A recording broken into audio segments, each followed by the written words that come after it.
205 मार्च को हमारा कक्षा 12वीं का भूगोल जियोग्राफी सब्जेक्ट का एमपी बोर्ड एग्जाम 26 का पेपर होने वाला है। इसलिए लगातार मैं आपको तैयारी कराते जा रहा हूं और आपको 2 अंकी वाले, 3 अंकी वाले, 4 अंकी वाले महत्वपूर्ण क्वेश्चन आपको कवर करा दी। वस्तुनिष्ठ भी आपको तैयार कराते ही जा रहा हूं।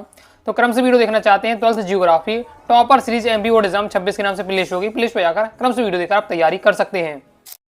तो दोस्तों केवल अब आपका मानचित्र कार्य रह गया है। आपके पेपर में दोस्तों 5 नंबर का भारत का मानचित्र, 5 नंबर का आपका विश्व का मानचित्र रहने वाला है, यानी 10 नंबर का आपके मानचित्र वाला सेक्शन रहेगा। तो इस वीडियो में दोस्तों मैं आपको क्या है आपको आईएमपी भारत के मानचित्र में आपको बताने वाला हूँ कि भारत के मानचित्र की हम प्रैक्टिस करने वाले हैं। ओके, जो सिलेक्टेड स्थान है जो आपको तैयार करके रखना चाहिए वो मैं आपको बताऊंगा। 5 नंबर आपको पक्का कर पाएंगे और नेक्स्ट वीडियो में आपको विश्व का मानचित्र कवर करा दूंगा, तो मानचित्र सेक्शन भी आपका क्या है कंप्लीट हो जाएगा। ओके, कम से कम मैं आपको क्या है यहाँ 40 से 50 स्थान बताने वाला हूँ जो हमेशा क्या रिपीट होते रहते हैं। तो उन्हें अगर आप तैयार कर लेते हैं तो 5 आपको स्थान पूछे जाएंगे पेपर में, यानी 5 नंबर आप पक्का कर पाएंगे। ओके, तो क्रम से हम क्या है प्रैक्टिस करते जाइए। मानचित्र का तरीका क्या रहने वाला है सॉल्व करने का। इस बार से अगर भारत का मानचित्र रहता है आपका, जो स्थान आपसे पूछा जाता है अगर आपको क्लियर बिल्कुल पता है, जैसे पूछा जाए मान लीजिए बिल्कुल आसान आ जाता है नेपाल पूछा गया, तो आपको पता है नेपाल इस एरिया में है, तो लगभग आप यहाँ लिख देते आपको नंबर मिल जाएगा। ओके, अगर आपने पढ़ा होगा पहले से आपको तैयार होगा तभी आप बता पाएंगे। ओके, यहाँ कुछ बनावट तो चलेगा नहीं, इसलिए आपको क्या यहाँ फिक्स होना चाहिए। माइंड में आपको शेयर करना है, रखना है जो प्रमुख स्थान में आपको बताने वाला हूँ कि कौन कहाँ है, उसको आपको यार बहुत सारे आपको पता होंगे, जो पता नहीं उनको क्या है आपको माइंड में याद करके रखना है। पेपर में दोस्तों आपके इस प्रकार से क्वेश्चन पूछा जाएगा। भारत के मानचित्र में आप निम्न दर्शाइए। इंदिरा गांधी नहर, डिगबोई तेल शोध कारखाना, असम और फिर मुंबई, फिर उज्जैन, फिर कोलकाता, इस बार से रहेगा। ओके, तो क्रम से देख लेते हैं कैसे आपको करना चाहिए। तो इसमें आपको जैसे अब यहाँ देखिए नाम नहीं लिख पाते, जैसे कई बहुत डिगबोई तेल शोधन कारखाना असम इतना बड़ा नाम है, अगर नहीं बन पा रहा तो आप नंबर देकर भी दर्शा सकते हो, क्योंकि छोटा मानचित्र नंबर देकर दर्शा गया। या फिर दोस्तों आप क्या है वही नाम लिखना है, सबसे सही रहेगा आपको नाम लिखना है। ओके, प्रयास करने इस बार से तीर बनाकर आप नाम लिख दीजिएगा। जैसे पहला बार पूछा जा रहा है, प्रैक्टिस करना है। देखिए यहाँ की जो सिलेक्टेड है, क्योंकि जो मैं आपको बता रहा हूँ इन्हीं में से बहुत सारे आपको 5 चाहिए, 5 आपको मिल जाएंगे, आपसे बन जाएगा। इंदिरा गांधी नहर पूछा जाए तो यहाँ आपकी रहने वाली है, साइड ये आपकी इंदिरा गांधी नहर रहने वाली है, तो ये आपको याद रखना है। डिगबोई तेल शोध कारखाना असम बताया जा रहा है, तो असम ही में होगा, तो आपका असम यहाँ है। ओके, जैसे अब आपका देख लीजिए हमें पता नहीं डिगबोई तेल कहाँ है, लेकिन हमारा असम पता है, तो मैं असम क्या है बस वहाँ बता दिया। ओके, लगभग भी आप बता देते तो आपको वहाँ नंबर मिल जाता है। मुंबई, तो मुंबई आपका यहाँ रहने वाला है। पूछा जा रहा है आपका उज्जैन, तो पता है हमारे बीच में दोस्तों हमारा मध्य प्रदेश और मध्य प्रदेश इस साइड आपका उज्जैन है। फिर हमारा कोलकाता पूछा जा रहा है, तो कोलकाता आपका यहाँ रहने वाला है। तो इस बार से आपका माइंड में सेट करके रखना है। अगला नेक्स्ट है जैसे छोटा नागपुर का पठार, खनिज उत्पादन क्षेत्र जो हमारा कर्क रेखा का है, बंगाल की खाड़ी बताओ, सर्वाधिक जनसंख्या वाला राज्य और सर्वाधिक जूट उत्पादक क्षेत्र आपको बताना है। फिर से देख लेते हैं। जैसे पहला हमारा है छोटा नागपुर का पठार, इंपॉर्टेंट है, तो ये आपका छोटा नागपुर का पठार आपका यहाँ रहने वाला है। ओके, इसके बाद हम बात करते हैं कर्क रेखा। कर्क रेखा इस बिहार से बीचों बीच निकली हुई है। नेक्स्ट हमारा बंगाल की खाड़ी, बंगाल की खाड़ी आपका यहाँ है, ये बंगाल की खाड़ी आपकी। ओके, ये आपका बंगाल की खाड़ी हो जाता है। सर्वाधिक जनसंख्या वाला राज्य कौन सा है, तो हमें पता है कौन सा है, उत्तर प्रदेश है। तो ये आपका उत्तर प्रदेश हो जाता है। नेक्स्ट हमारा है सर्वाधिक जूट उत्पादक क्षेत्र, तो आपका कौन सा हो जाएगा, ये एरिया है। जो अब देखिए अब ऐसा तो है नहीं कि एक छोटा सा एरिया एक स्थान है तो हमने बता दिया, ये पूरा जो एरिया यहाँ क्या है जूट उत्पादन होता है। तो इस प्रकार से स्टार बना कर क्या है इसको क्या है बताया जा रहा है। ओके, तो जब कोई बड़े एरिया को आपको दर्शाना हो तो कोई साइंस से आपको क्या बनाना पड़ेगा। क्लियर है। नेक्स्ट है दोस्तों हमारा सर्वाधिक कहवा यानी कॉफी उत्पादक वाला क्षेत्र और कर्नाटक। अब ये बढ़िया है। देखिए जैसे हमें पता नहीं सर्वाधिक कहवा उत्पादक क्षेत्र आ जाए तो क्लियर नहीं, लेकिन अगर बता देते पेपर में आपको कर्नाटक तो बड़ी आपका आसान हो जाएगा अब आपके लिए। ओके, कर्नाटक बताना, सीधा आपने कर्नाटक गए वहाँ आपको अंडरलाइन इस बार से कर देना है। ओके, ये आपको हाईलाइट कर दिया है। फिर आपका रबर उत्पादक क्षेत्र, तो रबर उत्पादक क्षेत्र आपको कहाँ रहने वाला है, तो ये आपका इस ये नीचे वाला एरिया रबर उत्पादक क्षेत्र है। एकदम माइंड में आपको सेट करना है कि रबर उत्पादक क्षेत्र आता तो नीचे रहने वाला है। फिर पालम दिल्ली हवाई अड्डा, तो आपका पालम दिल्ली हवाई अड्डा है तो दिल्ली में होगा, तो दिल्ली में आपको बता दिया बिल्कुल। और लक्षद्वीप, तो लक्षद्वीप आपको ये पता है कि यहाँ पे लक्षद्वीप रहते हैं। ओके, इस बार चिल्का झील, तो चिल्का झील आपकी यहाँ रहने वाली उड़ीसा में होती है ना चिल्का झील, तो जैसे उड़ीसा को आपको बता देना है। इस प्रकार से आगे देख लेते हैं। आगे जैसे आपका ये है गुवाहाटी पूछा जा रहा है, जयपुर बरौनी है, भारत की तेल शोधक शाला है, तारापुर अणु विद्युत गृह है, कोयला उत्पादक क्षेत्र राज्य झारखंड कहा जा रहा है। पहला हमारा गुवाहाटी, तो गुवाहाटी आपका कहाँ है, तो गुवाहाटी आपका इस असम साइड है, तो ये आपका इस साइड आपको बना देना है। ओके, जयपुर आपको पता ही है, जयपुर आपको यहाँ हो जाएगा। नेक्स्ट हमारा बरौनी बिहार, सीधे बिहार आप देखिए बिहार कहाँ है, तो ये आपका बिहार है, तो यहाँ इस साइड आपका हो जाएगा। ओके, फिर आपका तारापुर अणु विद्युत गृह आपका कहाँ है, यहाँ आपका रहने वाला है। ओके, इसके बाद कोयला उत्पादक मतलब देखिए अब सीधे कहा गया झारखंड बताओ, तो झारखंड आपका ये होने वाला, ये एरिया रहने वाला है। ओके, क्लियर है। अब जैसे ये पता नहीं है कोयला उत्पादक राज्य कौन सा है, लेकिन अगर क्वेश्चन में आपको अगर पेपर में आ जाए झारखंड, तो फिर आपको दिक्कत तो नहीं होगी, झारखंड आपको पता ये है, तो ये आपका रहने वाला है।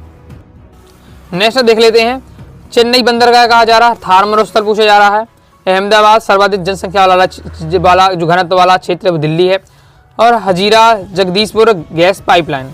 क्रम से देख लेते हैं, पहले चेन्नई बंदरगाह, पता चेन्नई आपका कहाँ रहने वाला है, ये नीचे चेन्नई आपका है। ओके, फिर आपका पूछा यार थार मरुस्थल, ये भी आपको क्लियर हो गया, ये थार मरुस्थल हो जाता है।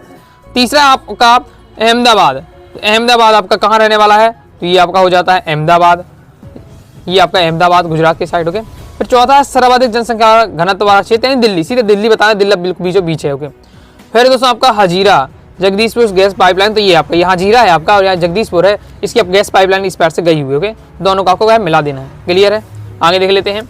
आगे नेक्स्ट है मथुरा स्वर्णिम चतुर्भुज राजमार्ग, तिरुपति पूछा जा रहा है, लद्दाख कन्याकुमारी। अब मथुरा कहाँ है, ये तो मथुरा आपकी ये रहने वाली है, उत्तर प्रदेश साइड है, आपको पता है मथुरा, तो ये आपका हो जाता है।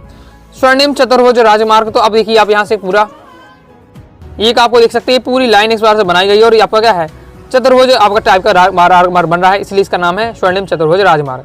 फिर तिरुपति पूछा जा रहा है, तिरुपति में दोस्तों आपका यहाँ नीचे रहने वाला है।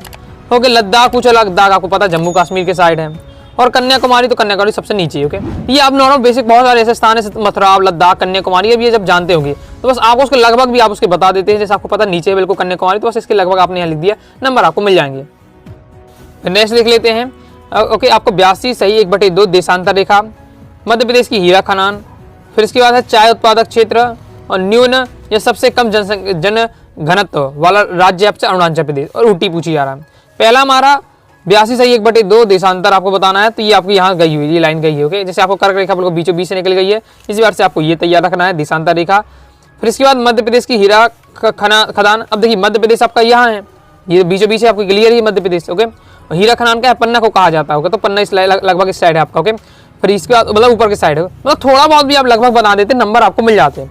नंबर गलती कहाँ होती है, मान लीजिए आपको कन्याकुमारी पूछा जा रहा है, कन्याकुमारी यहाँ है, और अब कहीं अब यहाँ बता रहा, कोई यहाँ बता रहा, तो वहाँ नंबर कट जाए, लगभग कोई यहाँ कोई बता दे, नंबर टीचर दे देते हैं। ओके, नेक्स्ट है चाय उत्पादक क्षेत्र, तो चाय उत्पादक क्षेत्र आपका ये बीचों बीच रहने वाला है। फिर दोस्तों आपसे पूछा जा रहा है न्यून यानी सबसे कम जन घनत्व वाला अरुणाचल क्षेत्र पूछा जा रहा है, अरुणाचल प्रदेश पूछा जा रहा है, तो अरुणाचल प्रदेश आपका ये रहने वाला है इस साइड। फिर आपका ऊटी पूछी जा रहा है, तो ऊटी आपका यहाँ रहने वाला है। क्लियर है, आगे देख लेते हैं। फिर आगे बेंगलुरु, लखनऊ, चंडीगढ़, भुवनेश्वर, पुणे। ओके, तो देख लेते हैं। पहले हमारा बेंगलुरु है, बेंगलुरु क्लियर होगा, आपको यहाँ रहने वाला बेंगलुरु। इसके बाद दोस्तों आपका लखनऊ है, तो लखनऊ आपका यही उत्तर प्रदेश साइड हो जाएगा। फिर आपका चंडीगढ़, तो आपको पता दिल्ली के साइड है, बोलो बीचों बीच हो जाएगा। भुवनेश्वर पूछा जा रहा है, तो ये आपका भुवनेश्वर हो जाएगा यहाँ। फिर आपका पुणे है, तो पुणे आपका यहाँ रहने वाला है। आगे देख लेते हैं। अब ये आपके मॉडल पेपर है एमपी बोर्ड का जो है 25 का ऑफिशियल मॉडल पेपर, उसको भी मैंने प्रैक्टिस कराया था, तो उसमें आपको उसका हम देख लेते हैं। उसमें आपके इस टाइप के पूछे गए होंगे। जैसे पहला आपसे अगर पूछा जाता है कि भारत में सर्वाधिक चावल उत्पादक वाला राज्य, ये आपका क्वेश्चन है, तो कौन सा है आपका इस टाइप का रहने वाला, भारत में सर्वाधिक चावल उत्पादक वाला राज्य, ये आपका एरिया है। फिर नेक्स्ट है भारत में उच्चतम जनसंख्या वृद्धि वाला दर वाला राज्य, तो ये आपका रहने वाला है।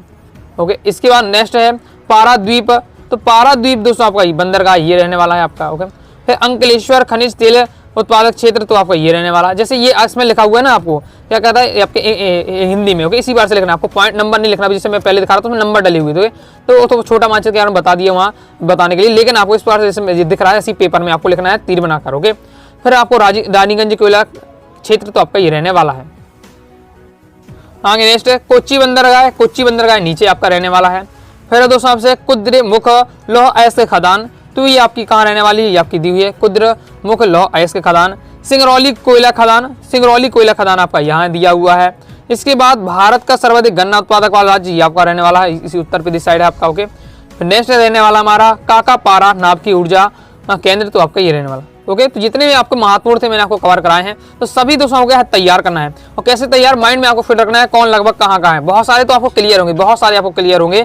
ओके, जो क्लियर नहीं है उनको क्या है आप एक बार फिर के वीडियो देखकर दोबारा एक बार क्या है देख लीजिए कौन कहाँ है, माइंड में आपको फिट कर रखना है। क्योंकि नीचे से आपके आ जाएंगे 5 तो और आपसे क्या बन जाएंगे।